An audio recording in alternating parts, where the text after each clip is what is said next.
Hello everyone and welcome to week 25 of this weekly Gran Turismo race guide. This week we finally have something different, hurrah! Although it is a little bit weird, let's be honest with you. As we head to Broadbean Raceway, probably Jimmy Broadbent's closest circuit in terms of being named after him. But even so, it's a semi-oval and basically it looks like a plebs oval, which I suppose suits Jimmy quite well. And we are in the Audi TT, which we see in the background. This is the 3.2 litre Quattro. The 03 car is provided for you, of course. Let's have a look at the race details, first of all. We're racing 10 laps here at Broadbean Raceway. It's a grid start and we're on sports medium tyres. The grid start does mean you don't need traction control as well. Now, I was expecting pure carnage here, and I suspect in some races it will be. However, this race, not so much. So let's jump to it. Let's find out exactly what happened. Here we are then at the start. As always, flash your lights on race. Flash your lights on any race, actually. But let's get ready. Obviously, everyone in the same car because there is only one car. But let's get ready for some racing. So as I say, you don't need traction control on one. I test this for you, so you will see it on here, but it will quickly disappear. And you can also see my brake balance there, -2. That is also in the description if you are really interested. However, nice and easy start here. Nobody's going to fall off or do anything there. Heading towards turn 1, it's just basically try and avoid punting people, really, and everyone avoids it fairly okay. Mateus does struggle in this race, to be fair, and we're going to stay on the outside here. If you look around the outside now, and we're into the slipstream here, and we're going to get this position as we're on the inside. A bit lean there, but we leave enough space on the exit there. So we do get a position up into P10 as we continue round this oval or semi-oval circuit. But what we are going to do in just a moment is we're going to advance to the next lap. There we go. And we're actually going to point out the brake marker for turn 1.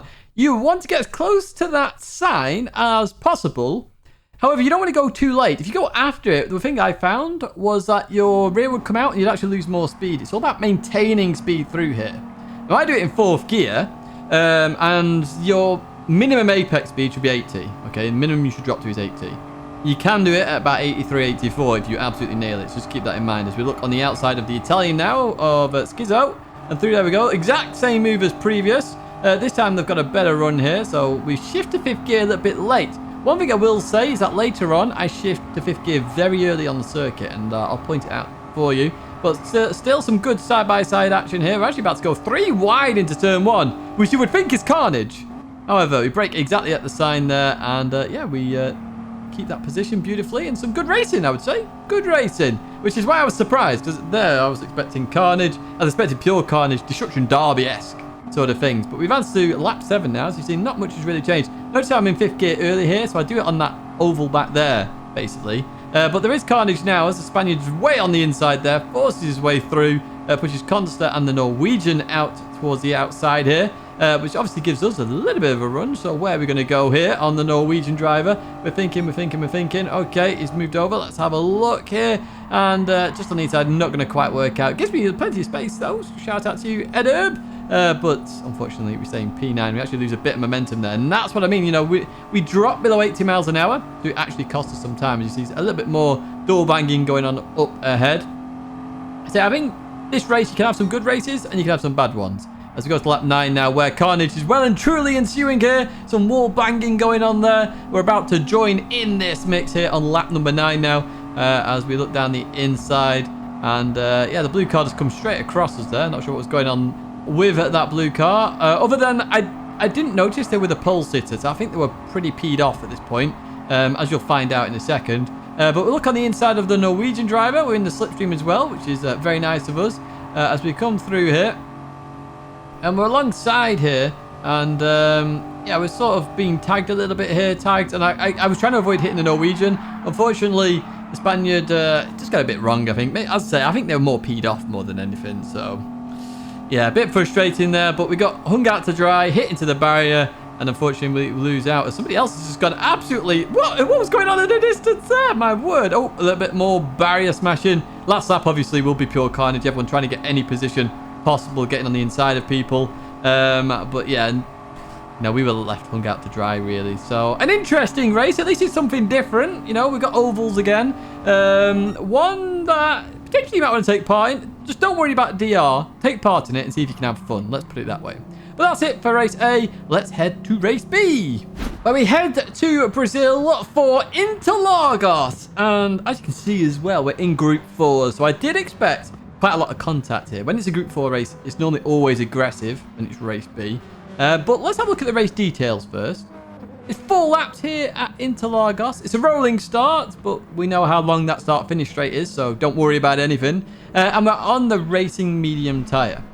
Now, as I was saying, generally speaking, when it is Group 4 in race B, it is very, very aggressive. You don't have many laps to make moves, and the racing is very close. This is no exception. I did expect aggression in this race, and there is some. However, there is some potential good racing as well because it is Interlagos, and as I say, it's slower racing than Group 3, so there is a potential of having a good race with some people. Let's jump to the race then. I'll talk you through a lap guide, and yeah, let's just have a look at what happened. Here we are then at the start. I didn't actually tell you what car I picked, but you see a Subaru up there, but we're in the Atenza. Now, the Atenza is a very strong car here. However, the FFs are going to be strong here as well. Basically, it's all-wheel drive and FF who are going to be very strong. Why is that the case? Well, there's no tyre wear. And when there's tyre wear, they're the ones that struggle the most. So they need a bit of help with the bop, which is why they're fairly strong in most situations in Daily Race B. Here we go then, and as always with Daily Race B, we're going to start with a lap guide. Now, obviously, the turn 1 is going to be very different to a normal lap, but I will point it out all the same. So, heading towards turn 1, on the left-hand side, you've got one red pit box, and then you have the second one, which I've highlighted here. Basically, look for that second one and get as close as you can to it. You're going to hate me for it, potentially, but that's what I use. I always use that here. It's a very obvious marker, and we'll see that a little bit later on as well. Through to center S, just be careful about cutting that inside a little bit too much, and avoid running too wide on the exits. But you should make this corner fairly safe and sound. Heading towards this left-hander then. On the right-hand side, you're going to have the brake markers, but I'm looking for this piece of tarmac right here. I try and get as close to that as possible, and in the Atenza, you want to be in third gear for this left-hander, really. It's a very stable car, by the way, so I highly recommend you do use it. We just missed the apex there, however, you can do that by braking at that marker. It's just I did the braking a little bit wrong. Anyway, up towards this right-hander, and we're going to use the 50-meter board. Nice and easy. I've actually highlighted the cone there as well, just in case you want to use the cone. Again, try and get as close as possible. You then want to come into the corner. It's a double apex corner here, so you sort of hit the first apex. I've dropped a gear here, then back towards the second apex, and you're going to run out wide and then look for this tyre mark right here. You can see how it arches. It's the first arch, basically. And you're going to brake, and you want to cut this next corner a lot. You can cut it absolutely huge. We do it a lot more than we show here, basically, on the last lap, which you will see. Coming into here, it's just about balancing the car. We had to brake quite sharply there to avoid hitting the Dutchman. But through we go, and then up towards this right-hander. I always use that darker green AstroTurf on the left-hand side. It's the only piece of AstroTurf on the left-hand side, but I use that and then brake somewhere in there and yeah, turn in. Happy days. Through there we go. You want to take quite a tight line here, and sometimes you will have to lift. Not in this situation, fortunately, but heading towards the last corner now. I know you're going to hate me, but I always use that dry piece of grass right there. You can see it's constant, and then there's a break, and then there's a small little circle. I use it. And some of you will go, oh my word, Tees, that's horrible. But I use it, it works. So why not? If you're overtaking someone there, why are you overtaking them? First of all, you've got to be having a Glock moment because it's probably better on the straight. But even so, we have a look on the inside of the Dutchman here. A little bit of contact there. Obviously, we're fighting very closely. I would advise in Group 4, taking a very tight line up that hill. Taking a wide line doesn't give any benefits, really. In towards turn 1 then, we are going to look for that. There's the first one. There's the second one. That red pit box there. And look at that, we get it stopped and we get the move done as well. Happy days. 2 in 1 for you right there. We're on lap 2 already, and we've not really made a huge amount of progress, but this is all race B, of course. As you see here, we're at the end now. We've fast forwarded quite a bit, and we're about to start attacking the Audi TT and the Subaru up ahead. These two had had a little bit of a ding-dong before, but the Italian goes sharp right, then sharp left again. A bit confusing, but I'm like, okay, let's have a look then. Can we take advantage of this? Can we go around the outside at the center S? Well, look at this for a move attempt, should we say.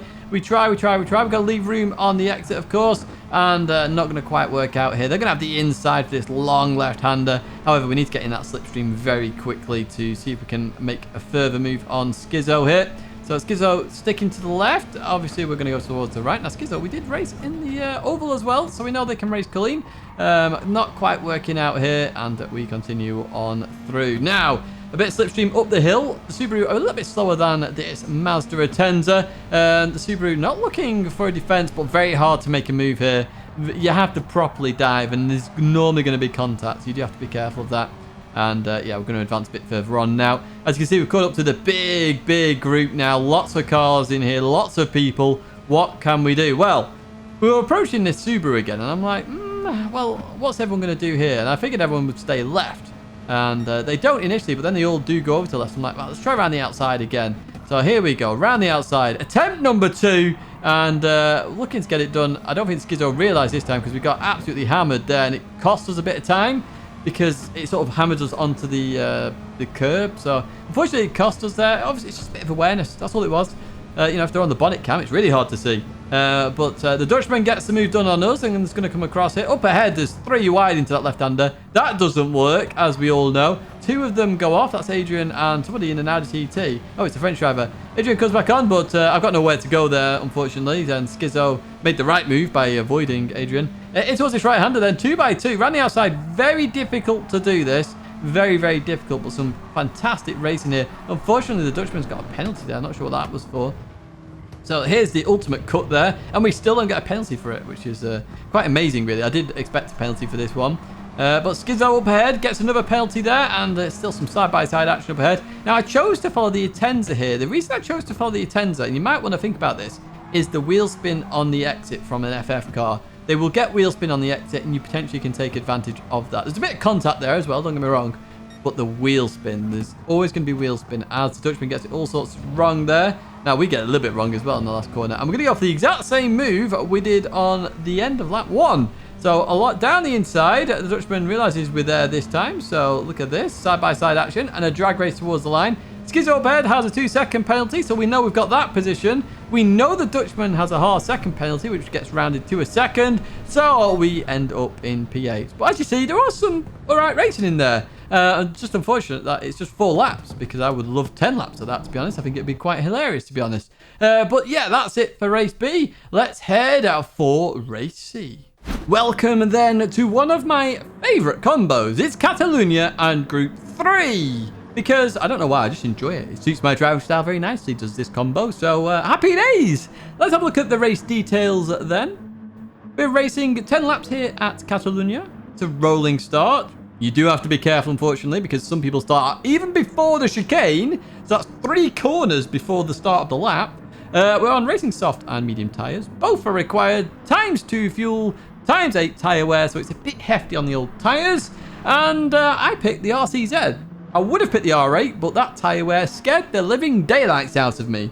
So, yeah, pug it was. And pug we go. Let's head to the race end. Let's find out exactly what happened. We are then at the start. By the way, can I just say that livery on that Lexus is beautiful, Christ all. Absolutely beautiful. But you can see a mixture of cars. As always with Group 3, bring what you like. Although, be careful of the tyre wear. As I said, I'd have preferred the Audi, but ×8 tyre wear means I probably want to kill you by like the 3rd lap. But anyway, we're in the Peugeot. As you can see, we're starting in a very awkward position here. Traction control on 1 just so we get round nice and safely. As Saba there, the Hungarian, absolutely having a dreadful start there because of where they started. The outside of the chicane, which is a horrendous way to start. So we're starting down... Well, we're starting. I've said that about 300 times. We're going to warm up our tyres now because tyre wear means tyre temps. And tyre temps means you do need to warm them up before turn 1. Some insane and strong battling happening straight off the bat there between the Austrian and the Hungarian. We catch up to this battle fairly quickly here, and we're looking down the inside of the Hungarian, although we're not that close, to be honest with you, as we head towards this right-hander then. In towards the braking zone we go, and risk of contact there if you do that sort of thing, but all fine in the grand scheme of it there with Saba as we continue towards it. Oh, we see a Spaniard's had an absolute issue and a half somewhere. They must have got reset somewhere, and I was very scared of ghosting, let's put it that way. As through we go. Now, the Austrian really just pushes... I have no idea what's going on there, except the Austrian goes flying, and that's the end of their race very quickly. Full-on spinner while going over a cone. If it was style points, it'd be a 10 out of 10. But even so, I got a bit wary at that point, I've got to be honest, of this driver. So I was like, okay, we're going to try it around the outside. And trust me, this race is full of absolute chaos at points. You'd expect it in race A, but we have it in race C. So down the outside we go. And yeah, job done and some clean racing. So I have no idea what's going on, to be honest with you. It just happened. But that's not the end of it. Because obviously we saw the Spaniard off earlier on. And we know the Hungarian wasn't involved in it. Because we were, we could see the Hungarian and we're fighting with the Hungarian. However, what we're going to do is look in that rear view mirror. Because look what happens here. The Persian goes down the inside and then keeps pushing. I actually don't know. I honestly have no idea what's going on. This race, honestly, is full of weird things. And I feel like I'm just whistling and just like minding my own business through this race. As we see, oh my word, what on earth? That Lexus was sideways, 90 degrees perpendicular to the circuit, but they somehow survived. That was somebody who hadn't. And another person there, the Finnish driver, also hadn't in the Lexus. So 2 more positions, happy days, up into the double cursed position of P12. We continue on then with Mr. Sean and I think, was that Sash? Yeah, Sash and Munel there fighting, and Sash goes deep.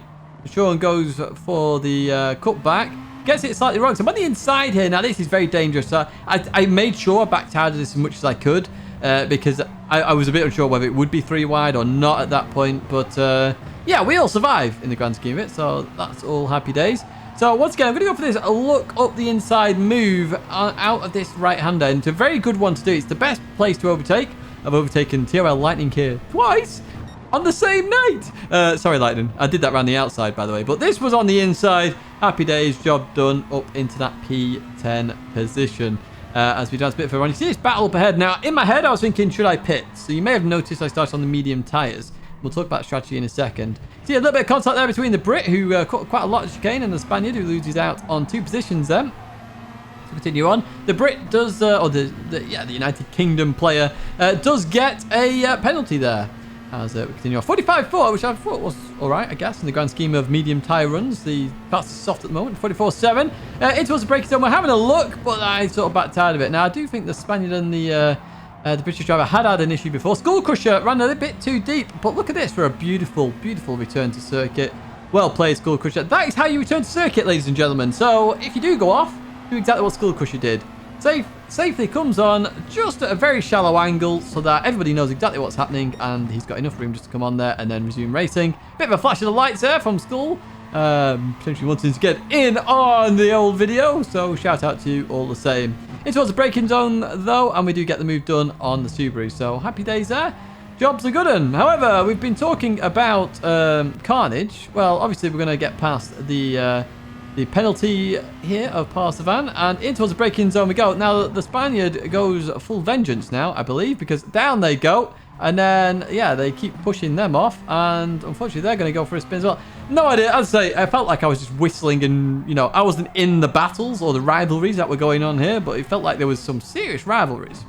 We advance to lap 5, and this is when I do come in the pits. Because of the extreme tyre wear, you can't do any really early strategies. I think you can do lap 4, if I'm honest. You can do lap 4 for coming on the mediums and go on the softs. So 6 laps, 5 or 6 for soft, 4 or 5 for mediums is what I would recommend here. So we cross the white line there because nobody's there. But heading in towards turn 1 here, coming out the pits, use that orange barrier there. Very good marker as you come out, and it should get you stopped for the corner. In terms of pit loss time as well, that's on your screen now, 25.7 seconds. Your pit crew really just stand there doing not a lot for quite a lot of time. But we catch up to this R8 who did pit earlier. I can feel why they would have done, because look at that, it's slippy as anything there. And definitely a car I would avoid this week is the R8, also the Lamborghini, and potentially also the Ferrari. So we're being held up here quite a bit because they are on the medium tyres, and they are struggling very much so, but we can't do anything until we have an opportunity. And coming out of here, we're going to have a go at Sportivo here. So they go defensive, which I was surprised by, if I'm honest. If I've caught you up over a second a lap, or somebody catches you up over a second a lap, generally speaking, I would just give it up straight off the bat, try not to lose as much time as possible. Oh, we're going into a lap guide as well. Headed towards turn 1. I'm using the extended flag marker here. There's one prior to this, but 100 meter board or the flag marker there. I felt like I could really brake late in this condition for some reason. I don't know why. So that is what I did. And I've also made the move stick there. So double win. Happy days. Through the right hand, there we go. And what I will recommend here is you want to stay on the inside until this orange connection on the barriers happens. When that's in the center of your screen, really start hammering on the throttle because that is where you can really gain a lot of time. Notice there, I didn't go on early enough and we've had to really push ourselves out to use all the track. Heading towards this right-hander, I'm just using the gantry this week. I know it changes and varies, shadows, etc. But I'm just using the gantry. I'm trying to get as close as that as humanly possible. In we go then. And second gear for the Peugeot. Second gear for a lot of cars, actually, for that right-hander. You want to keep it tight as much as you can. And then I'm looking all the way to the right-hand side for that toilet block there. And literally just before it starts, or, you know, on the edge of the screen in terms of it merging, that is why I'm looking to brake. I know that some people will be annoyed with that, but that's what I'm using. And it works. So, hey, use it if you want to use it. If you don't, try and find your own, because it's very difficult. Anyway, we're going to continue on towards this left-hander. And we're going to use the start of the curb. And my warning... as always, avoid going too close to that curb because you will do a Jomas and just end up spinning and going sideways into the gravel. So through here we go. Now I would do this in third gear if I was you, not second. Second will make the car a bit unstable. Now this right-hander is one I recommend you don't brake for, but you can see I'm braking a little bit just at the end of the curb. Now some cars you will have to brake a little bit more than this. The peak performance is just lifting, clipping the curb like that and then going through the corner. And then we're going to accelerate. Be careful of the curb glitch, by the way, on that curb there. That is very scary. Head towards this left-hander then. It's the flag marker there. Nice and easy. Just after the 150-meter board. Just brake there. You should be able to stop well in time for the corner. Now, I would actually recommend in the Peugeot, second gear, not first. First gear, it just hits the revs straight off the bat. There you go. So stay in second. Save your tyres. Through here we go. And into this right-hander, you just bounce in the car. Now, critically, for this right-hander, when you see that point, you can also use the orange barrier, which I've talked about in the past as well. When you see this curb, start to accelerate. You're going to make the corner pretty much. It'd be very unusual for you not to make the corner, but you can see there, I'm pretty much on the throttle, well above 50%. It's this right-hander then, and we're using that tyre mark there. As it joins the curbing, the red and white curbing, that is what I'm using as a brake marker. Really try and hug the sausage as much as you can to make sure you have the best line for the chicane as possible. And in towards the chicane, I'm using the gantry and also the curb up ahead. Now, this chicane, okay, you need the best line possible for the left so you have a good right. Now, generally, you want to cut the left and then cut the right even more so. And then look at that, you have a beautiful line out the corner. And that is what you want to do. So around we go. Happy days, job done. We're going to catch up to Thunder here then. Thunder took the penalty on the previous lap. Let's see what we can do then. So Thunder actually cuts that a little bit too much. Leaves the door quite open there. Could have come across, to be fair, but doesn't. And then once we see that orange bit there, we accelerate away. Now, I'm also going to give you some good news. Actually, we'll do it in a second because we've got some fighting coming up here because I've just noticed Ray Alex has a penalty. So there we go. They've taken the penalty. They do what I would have done, which is stay on the left-hand side. Earlier on, the brick went to the right. I would always stay on the left because potentially you can keep that position. Right, the good news. PD have fed back from my request to use alternative tracks, and they are going to look into it. Woohoo! So, I mean, it doesn't reference this week, but maybe we might get a Saint Croix soon. How good would that be? So, let's hope that on Thursday or Friday, when they get revealed, there is a Saint Croix, or maybe the week after. I don't know when they actually have to decide it in terms of management and who and what level, but fingers crossed. They go, yeah, we haven't had a Saint Croissant in quite a while. Let's have a Saint Croissant. And hopefully we will see that very soon. Now, in terms of the race results, by the way, congrats, Kreishall, Raikkonen, and Mangue. We came P4, which isn't a bad result, really, at Catalunya in terms of overtaking and strategy. But, folks, that is it for today. I've given you some surprising circuits. Well, I haven't. PD have. I've given you some good news. And finally, the final bit of good news is Ollie's stream's about to start. So click that stream right there. But actually, before you do that, click the like, hit subscribe, and yeah, let's continue on having a good evening. Au revoir and farewell.